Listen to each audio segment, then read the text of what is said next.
आज हम पढ़ेंगे। सो यहाँ पर अगर मैं आपको इस क्यूब के अकॉर्डिंग ऑरिजिन के रिस्पेक्ट में अगर वर्टिकल और हॉरिजॉन्टल बताऊँ, आप समझ जाओगे क्या।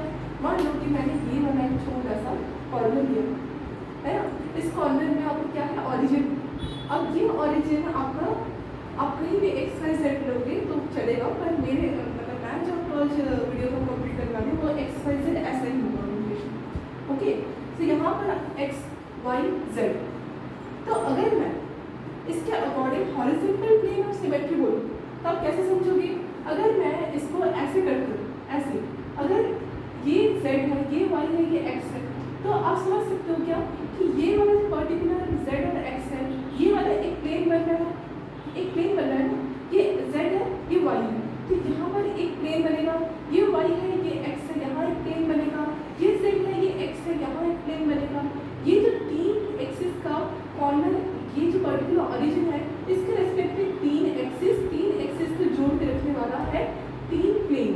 ऐसे आप अपने रूम का कोई कॉर्नर देखो, कॉर्नर में ये जो एक्सिस है उसमें तीन दीवार है ना, अब यही आपको क्या बन जाएगा, प्लेन बन जाएगा। प्लेन कैसे बन सकता है, X Y, Y Z, Z X, ये डिपेंड करता है कि आपका हॉरिजॉन्टल वर्टिकल कैसे करता है। ठीक है, मेरे हिसाब से जो यहाँ पर हॉरिजॉन्टल वर्टिकल होना चाहिए वो कैसे होना चाहिए, अगर मान लीजिए मैं ऐसे काम करूँ, ठीक है, प्लेन ऑफ सिमेट्री। अब ये प्लेन ऑफ सिमेट्री आपका बन जाएगा रेक्टेंगुलर प्लेन ऑफ सिमेट्री। अब हमको डिटेल में पढ़ना स्टार्ट करना पड़ेगा, तो इसको मिटा देती हूँ, आपको बड़ा सा बना के दिखाती हूँ। ठीक है, इतना लिखने क्या,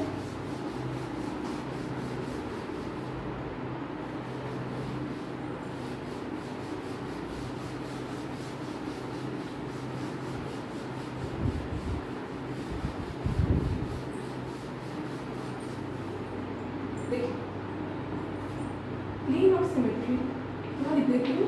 ये प्लेन ऑफ सिमेट्री ना टाइप्स में बढ़ गया, ये रेक्टेंगुलर प्लेन ऑफ सिमेट्री, इसके बाद हमें पढ़ना है diagonal plane of symmetry, also you can called it as rectangular POS. ठीक है, शॉर्ट में इसको पीओएस बोलते हैं, प्यार से सब में निकनेम होता है ना, आपको नहीं होगा। तो प्लेन ऑफ सिमेट्री का निकनेम क्या है, पीओएस। ठीक है, ये चौक देता है। हाँ, अब देखिए rectangular plane of symmetry, rectangular आपको लग रहा होगा कि मैडम हम तो स्क्वायर वर्ड है, रेक्टेंगुलर कौन सा है, अरे रेक्टेंगुलर नाम है इसका। ठीक है, टेंशन मत लो। देखिए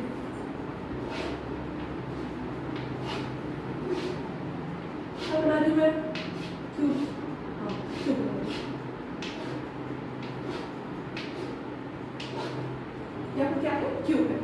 अब इस क्यूब में आपको क्या देखना पड़ेगा, प्लेन देखना है। तो यहाँ पर मैं एक ओरिजिन मान लेती हूँ, ये आप कोई भी ओरिजिन दो, कोई प्रॉब्लम नहीं है, जब तक आपके पास कोई प्लेन ना आ जाए। आपके पास अगर कोई एक हॉलो क्यूब है, आप कोई भी ओरिजिन दो। अब यहाँ पर आपका ये जो ओरिजिन पर्टिकुलर है, ये ओरिजिन के रेस्पेक्ट में मैं मान रही हूँ ये मेरा एक्स एक्सिस है, ये मेरा वाई एक्सिस है, और ये मेरा जेड एक्सिस, ये एक्स, ये वाई, ये जेड, राइट। अब रेक्टेंगुलर प्लेन ऑफ सिमेट्री में मेरे पास होते हैं तीन प्लेन ऑफ सिमेट्री, तीन प्लेन ऑफ सिमेट्री। ठीक है, मतलब प्लेन ऑफ सिमेट्री में रेक्टेंगुलर में तीन होते हैं। ठीक है, और कैसे होता होगा, देखिए एक्सिस को छोड़ के अगर मैं प्लेन की बात करूँ, देखिए एक्सिस को छोड़ के मुझे प्लेन की ही बात करी, क्योंकि हम पढ़ ही रहे हैं प्लेन ऑफ सिमेट्री। एक्सिस के अकॉर्डिंग अगर मैं प्लेन बताऊँ, according to X Y Z axis we have, जाहिर सी बात है कि हमारे पास एक्स वाई प्लेन होगा, वाई जेड प्लेन होगा और जेड एक्स प्लेन होगा। ये सब क्या है, प्लेन है। क्या है ये, प्लेन है। जैसे एक्स वाई जेड एक्सिस था, अब क्या है, X Y Z Z X, ये एक एक प्लेन है।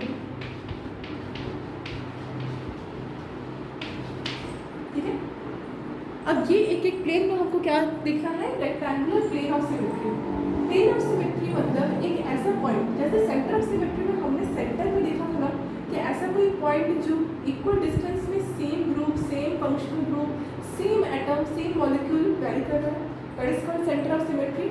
अब यहाँ पर प्लेन ऑफ सिमेट्री मतलब कोई ऐसा इमेजिनरी हमको प्लेन चाहिए जिसमें आपका क्यूब हाफ हाफ में डिवाइड हो जाए, मिरर इमेज से दिखे। ठीक है, अब देखिए यहाँ पर प्लेन अगर मैं आपको बताऊँ तो with respect to this particular vertical position, अगर मैं इसको कट करूँ, ठीक है, कहाँ से कट करूँगी, इस क्यूब के जस्ट बिल्कुल सेंटर यहाँ है, ठीक है। अब देखिए एक क्यूब में आपका 6 फेसेस होते हैं, 6 फेसेस के अकॉर्डिंग अगर मैं कोई एक फेस पकड़ लूँ और किसी एक फेस के 2 एजेस के बीच से अगर मैं एक लाइन ड्रॉ करूँ ऐसे, तो आपका ये जो पर्टिकुलर एक्सिस बनेगा ये किसी 2 प्लेन के बीच बन रहा होगा, मतलब किसी 2 एक्सिस का एक प्लेन बन रहा होगा। अब इस प्लेन को मुझे करना है कट। अगर आप सोचो, इसको 3 डायमेंशन सोचने की कोशिश करो, इस वाले क्यूब को अगर मैं ऐसे वर्टिकल पोजीशन में कट करूँ तो मेरे पास क्या आ जाएगा, 2 क्यूब हाफ हाफ पोजीशन में डिवाइड हो जाएगा, 2 इक्वल हाफ मुझे मिलेगा। I will get equal 2 equal halves. Okay, तो यहाँ पर आपका क्या बन जाएगा, एक प्लेन ऑफ सिमेट्री बन जाएगा, ये वर्टिकल पोजीशन में बनेगा। अगर मैंने यहाँ पर एक ग्राफ जैसा कोऑर्डिनेट ड्रॉ कर लिया एक्स वाई जेड, तो यहाँ पर आप सोचो कि ये जो पर्टिकुलर आपको दिख रहा होगा, है ना, ये जो पर्टिकुलर आपको वॉल दिख रहा है, क्यूब का फेस दिख रहा है, ये वाला,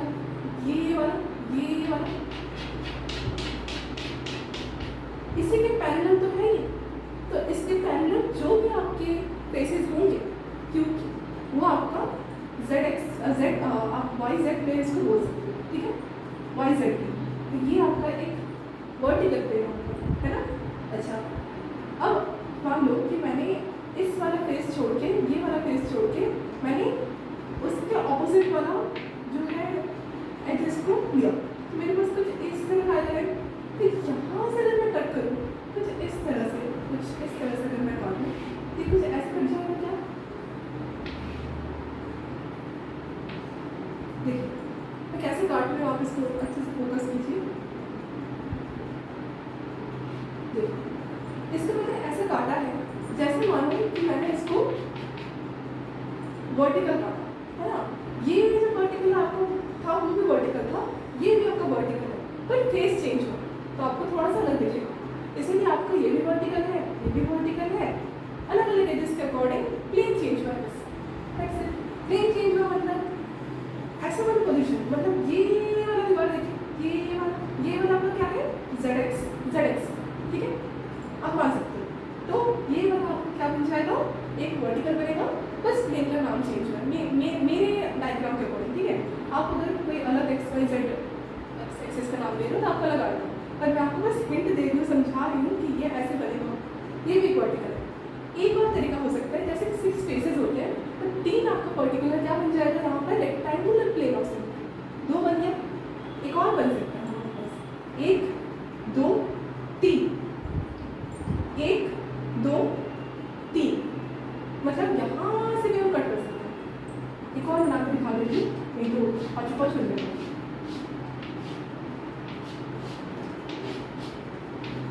क्यूब, अब यहाँ से हमको क्या देखना है कि ऐसे कैसे कट हो सकते हैं, देखिए ऐसे कट हो सकते हैं,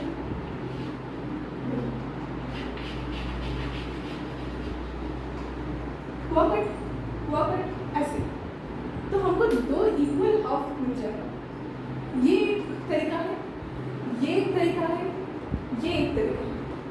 ये आपको क्या है, हॉरिजॉन्टल, ये आपको क्या है, हॉरिजॉन्टल, ठीक है, ये आपको क्या है, वर्टिकल, ठीक है, यहाँ तक क्लियर हो गया। और ये जो आपको पर्टिकुलर बनाना, ये 3 फेसेस के अकॉर्डिंग होगा, ठीक है, इसलिए हमारे पास XY YZ ZX सिस्टम बनेगा, ठीक है। अगर आपको ऐसा लग रहा होगा कि मैडम यहाँ वर्टिकल ऐसे बन रहा है, ऐसे बन रहा है, यहाँ पर भी ऐसे बनेगा और ऐसे बन सकता है, देखिए ऐसा अब हम नहीं करेंगे, क्योंकि वही सेम रिपीटेटिव आपका प्लेन का नाम आता जाएगा। इसलिए 3 POS is possible in rectangular plane of symmetry. Clear हुआ क्या क्लियर? आई होप यहाँ पर कोई डाउट नहीं है, क्लियर हो गया? कोई डाउट होगा तो प्लीज़ कमेंट सेक्शन में पूछिएगा, ठीक है। स्टार्ट करते हैं हम डायगोनल प्लेन ऑफ सिमेट्री। देखिए सेंटर ऑफ सिमेट्री को एक ज्वाइन किया था हमने, है ना, जिसको हमने एक ही माना था क्यूब के अकॉर्डिंग। अब रेक्टेंगुलर प्लेन ऑफ सिमेट्री कितना आ गया, 3 आ गया, टोटल 4 हमारे पास सिमेट्री हो गया। अभी भी प्लेन ऑफ सिमेट्री खत्म नहीं हुआ है ना, अब हमको डायगोनल करना है। डायगोनल पढ़े, समझ आ गया, क्लियर हो गया?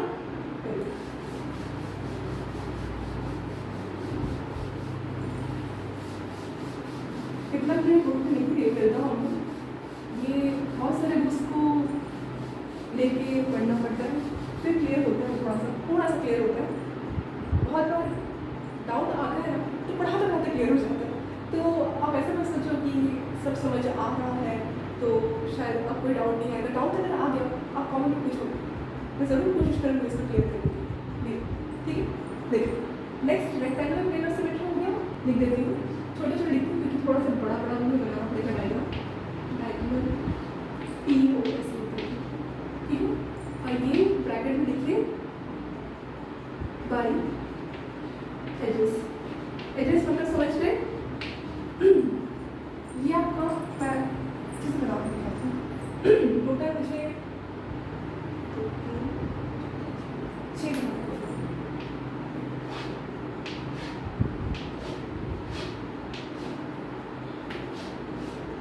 ये थोड़ा सा हार्ड है, थोड़ा सा आपको प्रैक्टिस की जरूरत है, then you can understand it.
कितने क्यूब बने मेरे पास 6।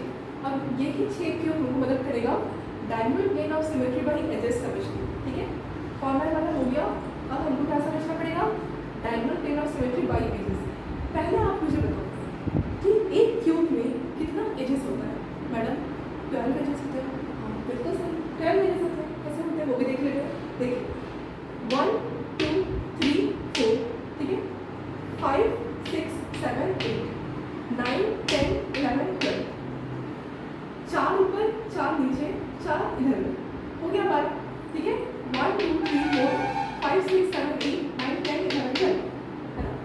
अब यहाँ पर 12 एजेस के अकॉर्डिंग हमारे पास 6 प्लेन ऑफ सिमेट्री आना चाहिए अकॉर्डिंग टू बाई एजेस का। ठीक है, अब यहाँ पर आपको लग रहा होगा कि कैसे होगा, एक बार देख लेते हैं कैसे होगा। इसके लिए आपको थोड़ा सा ड्राइंग आना चाहिए। देखिए, अगर मैं कोई एक पर्टिकुलर फेस की बात करूँ, देखिए ये वाला मैंने फेस ले लिया, ये वाला फेस लिया, ये वाला। अब ये वाला फेस में मुझे क्या करना पड़ेगा, हर एंगल से कटिंग करके देखना पड़ेगा डायगोनल। तो मैं कैसे करूँगी, अगर ये वाला फेस है तो इसके सामने वाला फेस ये, मतलब ये वाला फेस का एज ये एक हो गया, ये हो गया, ये हो गया, ये हो गया, कोई एक एज ले। ठीक है, अब ये एज आपका सामने वाला एज तो क्या करेगा डायगोनली कट करेगा। तो आप कैसे कर सकते हो, अच्छा ये वाला ऐसा है, ये वाला ऐसा है, तो मैं इसका ऐसा कट कर सकती हूँ, क्या ऐसा और एक ऐसा। ठीक है, तो इसको मैं ऐसे शेड कर दूँ, इसका आपको क्लियर हो गया। आपको कुछ फील आ रहा है क्या कि ये ऐसे कट होगा तो इक्वल में डिवाइड हो जाएगा 2 इक्वल पोर्शंस में। आपको फील आ रहा है क्या कुछ ऐसे ब्लेड जैसे कट हो रहा है। हाँ मैडम, अब ये डायगोनल क्या है, डायगोनल। ठीक है, अच्छा अब ये हो गया एच, ये वाला एच कंप्लीट। अब यहाँ से चेक करते हैं। ठीक है, यहाँ से चेक कैसे करेंगे, अगर यहाँ से आपका हो रहा है मतलब ये कुछ इधर पर से मूव करें। ठीक है, तो मैं इसको कुछ ऐसा बनाऊंगी,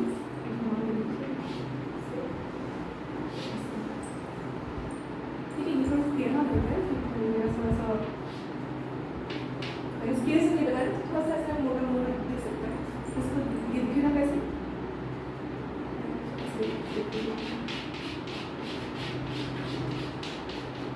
देखिए ऐसा फील हो रहा है क्या, ये कुछ ऐसे स्लाइस कट हो, ऐसे स्लाइड कट हो रहा है ना। ये इस वाले एजेस के अकॉर्डिंग हो रहा है। मैं सिर्फ इस फेस की बात कर रही हूँ, इस वाले फेस में भी हो रहा है, पर हाँ कट हो रहा है इस फेस के अकॉर्डिंग मुझे दिखाना था। ये हो गया, ये हो गया, और ये वाला देखते हैं, ये वाला कैसे देखोगे, ये वाला देखिए ये वाला कट कैसे होगा, ऐसे, है ना। तो आप कट कैसे कर सकते हो, ऐसे कर सकते हो, ऐसे में जॉइंट जोड़ दो, ऐसे इधर जोड़ दो, ऐसे कर दो। फील आ रहा है क्या कि ये कुछ ऐसे कट हो रहा है, ठीक है। कितनी पॉसिबिलिटी हो गया, 1 2 3 पॉसिबिलिटीज टर्न बना रहे हो ना नोट्स। अब देखिए ये हो गया, यहाँ से तो हो सकता है सेम, है ना। तो यहाँ से अगर होगा तो ये वाला आपको ज्वाइनिंग हो सकता है, तो मुझे कुछ ऐसे ज्वाइन करना पड़ेगा,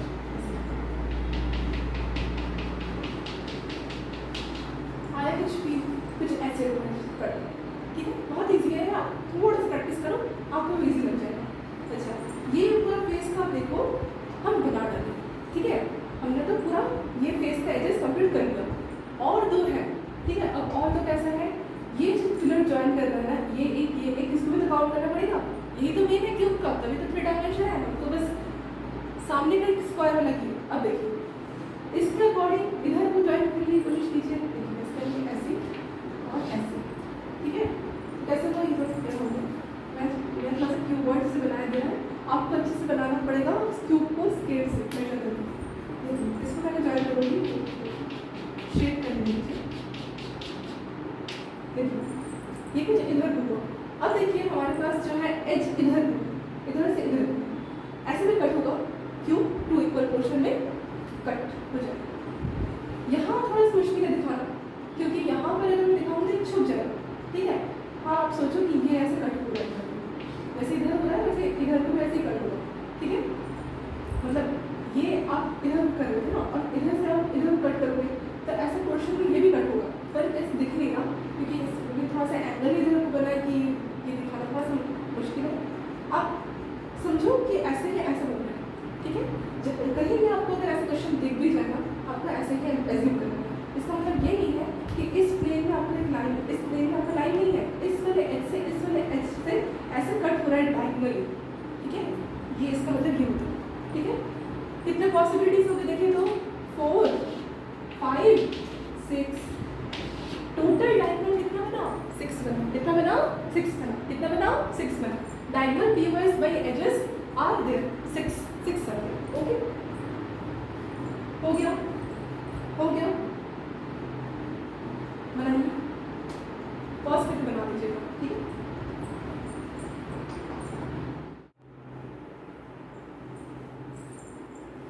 hello students, welcome to my YouTube channel.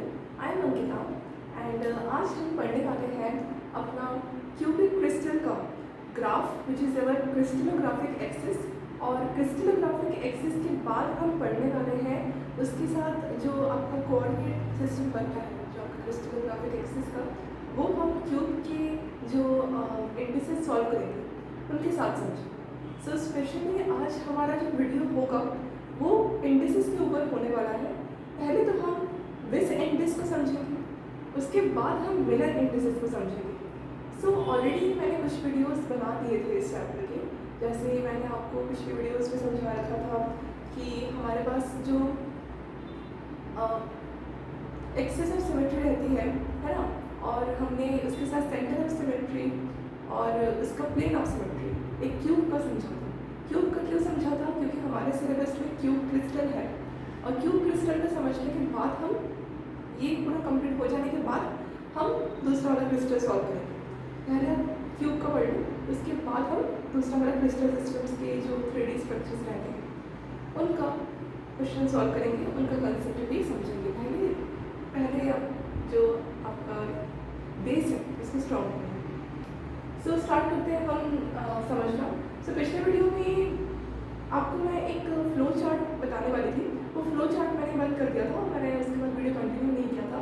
पर आप पहले फ्लो चार्ट लिख लीजिए कि आपके पास जो plane of symmetry, axis of symmetry और सेंटर ऑफ सिमेट्री, ये 3 सिमेट्री एक क्यूब के अंदर जब मिक्स आप प्लस करके देखते हो तो कितने एलिमेंट्स ऑफ सिमेट्री बनते हैं।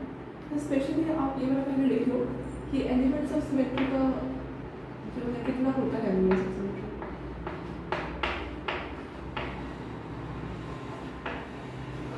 देखिए पहले मुझे लिखना चाहिए सेंटर ऑफ सिमेट्री, जिसको मैं COS से लिखने वाली हूँ। सेंटर ऑफ सिमेट्री, इसको शॉर्ट में COS लिखते हैं। और यहाँ पर आप हेडिंग दीजिएगा, क्यूब का है ये, इसका है क्यूब का। It is one of the crystal system, right? Cube. COS के बाद मैं लिखने वाली हूँ POS, POS के बाद हो जाएगा AOS, ठीक है? सो COS के अकॉर्डिंग अगर मैं देखूँ तो मेरे पास कितना सिमेट्री बन रहा था? 1, ठीक है? एक ही बन रहा था, एक क्यूब का। अगर आप सिमेट्री देखो सेंटर, तो वहाँ से आपको इक्वल डिस्टेंस में क्या मिल जाएगा? सेम नंबर ऑफ एटम और सेम ग्रुप। अगर मैं अपार्ट फ्रॉम दिस क्यूब की बात करूँ तो आपका ऐसा ही कंसेप्ट लगता है। क्यूब के अकॉर्डिंग चलूँ तो COS 1 होगा, ठीक है? POS, प्लेन ऑफ सिमेट्री, इसके अकॉर्डिंग अगर मैं आपको बताऊँ तो हमने कितना पढ़ा था? 2 पढ़ा था प्लेन ऑफ सिमेट्री। एक रेक्टेंगुलर प्लेन ऑफ सिमेट्री पढ़ा था, है ना? और एक डायगोनल पढ़ा था, है ना? रेक्टेंगुलर और डायगोनल में हमने रेक्टेंगुलर में कितना देखा था प्लेन ऑफ सिमेट्री? देखिए, प्लेन ऑफ सिमेट्री रेक्टेंगुलर के अकॉर्डिंग मैंने आपको प्लेन के साथ बताया था, XY, YZ, ZX like that. तो यहाँ पर रेक्टेंगुलर प्लेन ऑफ सिमेट्री, अगर मैं प्लेन ऑफ सिमेट्री की बात करूँ तो आपके पास 3 आ जाएगा, ठीक है? क्योंकि आप चेक करो ना, XYZ एक्सिस होता है 3D प्लेन। 3D आप सरफेस की बात करो, कोई एक स्ट्रक्चर की बात करो, तो उसमें अगर आप प्लेन देखो तो एक्सिस का ही प्लेन कैसे बनेगा? XY, YZ, ZX, इससे ज़्यादा कोई अलग प्लेन आपको नहीं दिखेगा 3D। डायगोनल की बात करते हैं। डायगोनल मतलब क्रॉस, आपको ऐसे करके काटना पड़ेगा आपको, क्रॉस करके।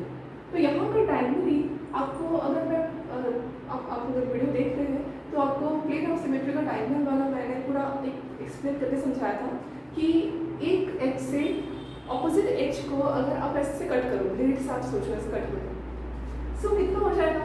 जितना एज होता है क्यूब का, उस एज का आधा। अगर 12 एजेस होते हैं क्यूब की बात करें, सो 12 का आधा अगर आप करते रहो तो कितना प्लेन ऑफ सिमेट्री मिलेगा? 6। That's why the diagonal plane of symmetry in cube is 6. AOS, इसका फुल फॉर्म होता है, क्या होता है? एक्सिस ऑफ सिमेट्री, ठीक है? देखिए, एक्सिस ऑफ सिमेट्री को हम ऐसे नहीं पढ़ते, एक्सिस ऑफ सिमेट्री को हम फोल्ड्स में पढ़ते हैं, क्योंकि फोल्ड ही करना पड़ता है किसी भी एक स्ट्रक्चर को, तभी आपको एक्सिस क्लियर होगा। फर्स्ट ऑफ ऑल आपको बता दूं कि एक्सिस ऑफ सिमेट्री भी, जैसे हमने प्लेन ऑफ सिमेट्री पढ़ा था, एक्सिस ऑफ सिमेट्री को हमको एक्सिस के अकॉर्डिंग आपको दिमाग में रखना पड़ेगा, पर स्टिल जो एक्सिस ऑफ सिमेट्री रहती है वो भी रेक्टेंगुलर और डायगोनल में डिवाइड होती है, ठीक है? पर इस बार एक छोटा सा ट्विस्ट है कि डायगोनल में ना 2 भाग में ये एक्सिस ऑफ सिमेट्री बढ़ गया। जैसे प्लेन ऑफ सिमेट्री पिछले बार डायगोनल में आपको ऐसे कट करने में आधा आधा मिल रहा था एक स्ट्रक्चर, क्यूब की बात करें, जैसे क्यूब करें, पर इस बार आपको एक इमेजिनरी एक्सिस को समझना पड़ेगा, तो आपको कॉर्नर ही सफिशिएंट है एक्सिस समझने के लिए। साथ साथ आप अगर मिडिल ऑफ द एक्स से भी देखोगे तब भी एक्सिस पॉसिबल है। तो यहाँ पर डायगोनल ना 2 पॉसिबिलिटीज आपको दिखाएगा। 2 पॉसिबिलिटीज मतलब 2 तरीके से आपको डायगोनल देखने को मिलेगा। यहाँ पर डायगोनल में भी मुझे 2 एरो लगाना पड़ेगा, तो यहाँ पर आपका एक हो जाएगा थ्रू, आप कॉर्नर समझ सकते हो, है ना? कॉर्नर ही होता है। और एक डायगोनल हो जाएगा थ्रू एजेस, ठीक है? रेक्टेंगुलर तो कोई डाउट नहीं होगा, रेक्टेंगुलर तो कोई डाउट नहीं होगा, क्योंकि देखिए रेक्टेंगुलर मतलब हॉरिजॉन्टल, और ऐसे आप जो वर्टिकल काटते हो, और एक और आपका प्लेन जो बनेगा, आपको मैंने बताया था ना 3D में XY, YZ, ZX 3 plane possibilities होते हैं। तो रेक्टेंगुलर में भी यहाँ पर आपको 3 ही मिलेगा, भले आप प्लेन ऑफ सिमेट्री की बात करो या एक्सिस ऑफ सिमेट्री की बात करो, दोनों में ही rectangular 3 possibilities every time show होगी। यहाँ पर 3 लिख दीजिएगा। पर ये जो रेक्टेंगुलर एक्सिस ऑफ सिमेट्री मैंने आपको डायग्राम से बताया था, कि जो एक्स एक्सिस के अलावा आपको रोटेट होगा क्यूब, या वाई एक्सिस के रोटेट होगा, या जेड एक्सिस के रोटेट होगा, वो उसका एक एक्सिस ऑफ रोटेशन आपको बता दिया जाएगा। तो क्यूब के अकॉर्डिंग रिसर्च हो चुकी है कि आपका axis of symmetry of rectangular face कितना आ जाएगा, C4। मतलब आपको एक क्यूब को एक एक्सिस के अलावा, मान लो कि मैंने एक्स एक्सिस अपना देखा, तो एक्स एक्सिस के अलावा अगर मैं क्यूब को 4 बार 90 डिग्री का रोटेशन दूँ तो मेरे पास 360 डिग्री आइडेंटिकल फिगर आ जाएगा। और एक एक बार अगर मैं 90 डिग्री को चेक करूँ तो जो आपका क्यूब है उस क्यूब का इनडिस्टिंग्विशेबल फॉर्म दिखेगा। मतलब आपको समझ नहीं आएगा कि आपने क्यूब को रोटेट किया है या नहीं किया। इसीलिए जो पर्टिकुलर आपका रेक्टेंगुलर सिस्टम रहता है, मतलब रेक्टेंगुलर को जब हम एक्सिस से रोटेट करते हैं ना, तो इसमें आपको C4 दिखता है। C4 ये डिस्कवरी में हम पढ़ चुके हैं, मतलब ये साइंटिस्ट के द्वारा स्टडी दे दिया गया है कि 4 बार आप क्यूब को रोटेट कीजिए, आपको वही फिगर वापस से मिल जाएगा। Why? Because 360 rotation has been done. ठीक है, रेक्टेंगुलर क्लियर। डायगोनल देख लीजिए। डायगोनल का मैंने 2 फॉर्मेट लिखा है, एक through corners, through edges. Through corners मतलब मैंने आपको बताया था ना कि अगर मैं एक इमेजिनरी एक्सिस, अब सुई समझो कि आपके पास एक सुई है और आपने एक कॉर्नर, अपने रूम को फोकस कीजिए, अपने एक रूम के एक कॉर्नर से एक एक्सिस ऑफ कोई भी आप एक्सिस ले सकते हो। मान लो कि आपने एक ऐसा एक्सिस लिया कि वो वाले कॉर्नर से ऑपोजिट जो आपका फेस का कॉर्नर है क्यूब का, उसमें से कट गया, तो यहाँ से जो आपका पॉइंट आया, ज्वाइन हुआ, that is your axis of symmetry. मतलब उस पॉइंट से अगर मैं रोटेट करूँ क्यूब को उस एक्सिस, देखिए एक्सिस मतलब कट करना नहीं होता, एक्सिस मतलब एक पॉइंट से दूसरे पॉइंट तक ज्वाइन करके स्ट्रक्चर को रोटेट करना होता है। वही प्लेन ऑफ सिमेट्री डायरेक्ट आपको रोटेशन नहीं बताता बल्कि कटिंग पॉइंट बताता है कि 2 इक्वल हाफ में आपका पर्टिकुलर क्रिस्टल हो या कोई सॉलिड हो कट रहा है कि नहीं। COS मतलब सेंटर ऑफ सिमेट्री। कोई भी क्यूब का कोई ऐसा पॉइंट जहाँ पर आपके इक्वल डिस्टेंसेस में सेम ग्रुप वेरी कर रहे हैं। तो COS, POS, AOS ये 3 बहुत खास है, क्यूब के अकॉर्डिंग काउंट करेंगे। रेक्टेंगुलर तो C4 हो गया। C4 3 एक्सिस कोई हम अगर C4 रोटेट करें, एक एक एक्सिस को एक एक टाइम करेंगे तो C4 रोटेशन हमको देखने को मिलेगा एक एक एक्सिस के अलावा। डायगोनल को देख लेते हैं थ्रू कॉर्नर्स। थ्रू कॉर्नर मतलब मैंने आपको बताया ना, एक कॉर्नर से दूसरे कॉर्नर तक एक पॉसिबिलिटी। तो ऐसे आप अगर एक दीवार को देखो अपने रूम की, तो आपको 1 2 3 4 कॉर्नर्स देखने को मिलेगा क्यूब का स्ट्रक्चर के अकॉर्डिंग।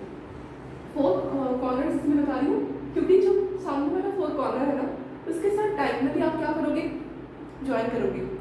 उसके एक्सिस, जो एक्सिस बनेगा आपका नेचुरल, वो इमेजिनरी एक्सिस के अलावा अगर आप रोटेट करो ना, तो उस रोटेशन के अकॉर्डिंग आपको 360 डिग्री का आइडेंटिकल फिगर मिलना चाहिए। तो ये भी रिसर्च से आया है कि थ्रू कॉर्नर्स जो डायगोनल एक्सिस ऑफ सिमेट्री रहती है ना, वो C3 रहता है। मतलब अगर मैं डायगोनली एक पॉइंट से दूसरे पॉइंट तक कॉर्नर को ज्वाइन करके रोटेट करूँ तो मेरे पास 3 बार रोटेशन के बाद 360 डिग्री आ जाएगा। और जो बीच बीच में एक एक रोटेशन करने के बाद आया, मान लो कि अगर आप इसका पर्टिकुलर एक रोटेशन का एंगल निकालना चाहते हो तो क्या करोगे, सिंपल फॉर्मूला लगाओगे। क्या फॉर्मूला था, CN = 360 डिग्री अपॉन n। ये था ना, यहाँ पर n का वैल्यू आपको दे दिया गया है 3 होता है, आपको याद रखना चाहिए। अब 3 को 3 से ऐसे डिवाइड करो ना, तो 360 डिग्री अपॉन 3, तो 3 के जगह में 36 आता है। क्या ये आता है, किससे आता है, 3 12 सा 36। सो यहाँ पर 120 डिग्री। इसका मतलब ये है कि आपका जो कॉर्नर के साथ रोटेशन होगा, एक बार रोटेट किया आपने तो आपको 120 डिग्री का एंगल दिखा। एक और बार रोटेट करोगे, इंडिस्टिंग्विशन फॉर्म आएगी, पर 120 डिग्री का रोटेशन हुआ, 120 डिग्री प्लस 120 डिग्री कितना हो जाएगा, कितना हो जाएगा, 120 डिग्री प्लस 120 डिग्री मतलब 120 डिग्री प्लस 120 डिग्री कितना होता है, 042। ठीक है, ये आपको कितना आ जाएगा, 0 0 4 यहाँ पे 240 डिग्री, अगेन 240 डिग्री प्लस 120 कितना हो जाएगा 063।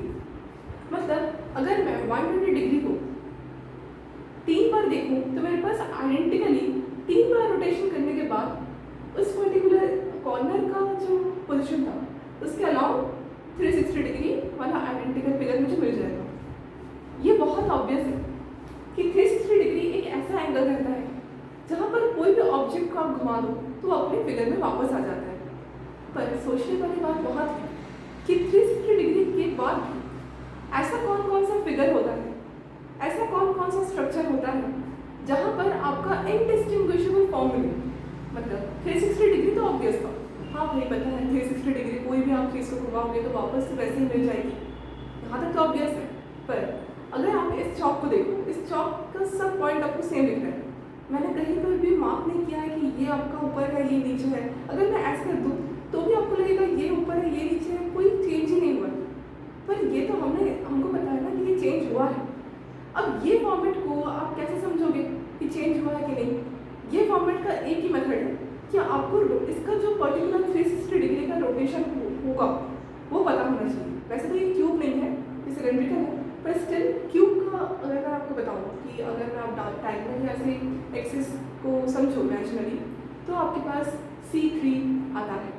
मतलब एक एक आप रोटेशन करो उसके उसी डायगोनल पोजीशन के अलाउंग तो आपको 120 डिग्री का इनडिस्टिंग्विशेबल फिगर देखने को मिल जाएगा। उसे इनडिस्टिंग्विशेबल फिगर करने के लिए हमको 120 डिग्री रोटेट करना पड़ा, 120 डिग्री को रोटेट करना पड़ा, आई मीन 120 डिग्री में रोटेट करना पड़ा। ठीक है, मैं बता देती हूँ ये वाला मैंने क्लियर कर दिया था ऑटोमेटिकली। क्लियर है ना ये? अच्छा, थ्रू एजेस, एजेस देखिए वही सेम 12 एजेस होते हैं। एक एक एज के मिडिल से आप दूसरे एज के मिडिल में आप अपना एक एक्सिस को इमेजिन करो, कितना आ जाएगा? कितना आ जाएगा आप सोच के बताओ। कि जैसे हमारे पास डायगोनल प्लेन ऑफ सिमेट्री में आया था सेम हम वैसे ही तो कर रहे हैं, वैसे एक्सिस को समझ रहे हैं। इस बार प्लेन नहीं है ना, प्लेन नहीं है, एक इमेजिनरी पॉइंट है, मैंने आपको बताया भी था वीडियो में कुछ ऐसे।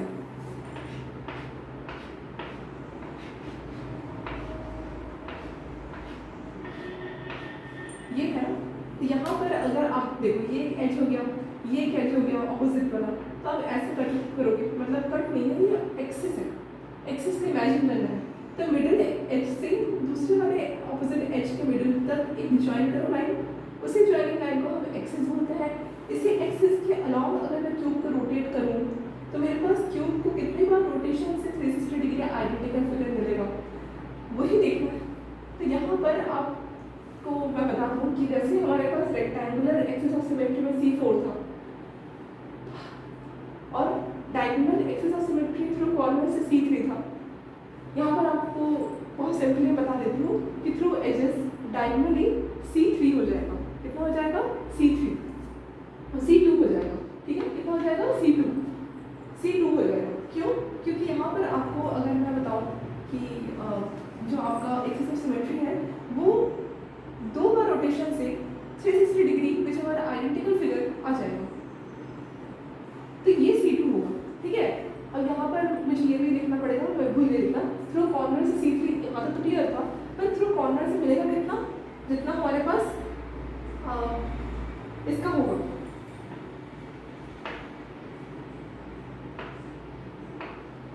कॉर्नर का जितना काउंटिंग होता है क्यूब में, ये 4 हो जाएगा। कितना हो जाएगा? 4। ठीक है, अच्छा, और थ्रू एजेस कितना हो जाएगा? 6। क्यों? क्योंकि 12 एजेस होते हैं, आधा लगेगा 6 हो जाएगा। क्या हो जाएगा? Axis of symmetry. क्या हो जाएगा? Axis of symmetry. CN, N का कितना वैल्यू हो जाएगा? 2। CN का वैल्यू कितना हो जाएगा? फिर corners of the rectangular axis of symmetry 3 और डायगोनल है, और ये रेक्टेंगुलर कितना हो जाएगा? 4।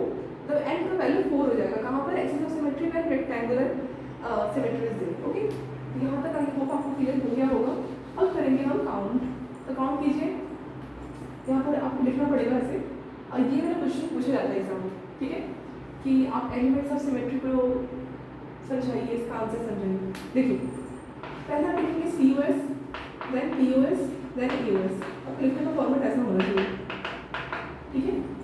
देखिए COS, POS, AOS, ये कितना हो गया?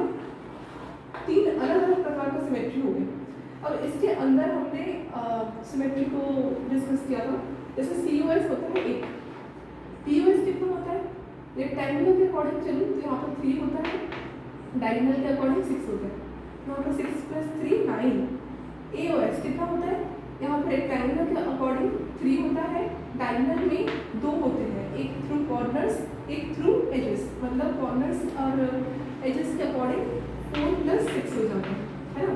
अब सबको करना पड़ेगा मुझे प्लस, तो 4 + 6 कितना होता है? 10, 10 + 3 13, तो 13 + 1 कितना होता है? 13 + 1 14, और 14 + 6 20, 20 + 3 23। यहाँ पर जो आपका एलिमेंट्स ऑफ सिमेट्री होता है वो टोटल होता है 23, मतलब एक क्यूब में 23 पॉसिबल सिमेट्री हो सकते हैं। अब ज़रूरी नहीं है कि आप कोई भी एग्जाम्पल लो क्यूब वाला, है ना, सॉल्व हो सकता है, कोई भी सॉलिड ले लो क्यूब वाला, तो ज़रूरी नहीं है कि आपका 23 आएगा, पर हाँ 23 से ज़्यादा नहीं आएगा, है ना। 23 से कम आएगा या 23 आएगा, या 23 के आसपास आ सकता है, 23 के अंदर आएगा। That is okay. तो ये कुछ पॉसिबल सिमेट्री था, तो होप आपको क्लियर हो गया होगा। और इसके बाद हम स्टार्ट करते हैं अपना सिलेबस में हमारा है मिरर इंडिसेस, डिस इंडिसेस और क्रिस्टलोग्राफिक एक्सिस। ओके, स्टार्ट करते हैं पढ़ना। आई होप यहाँ तक आपको क्लियर हो गया होगा। कोई भी अगर डाउट हो तो आप प्लीज़ बताइए कमेंट में, मैं और अच्छे से क्लियर करने की कोशिश करूँगी, ठीक है। देख लीजिए।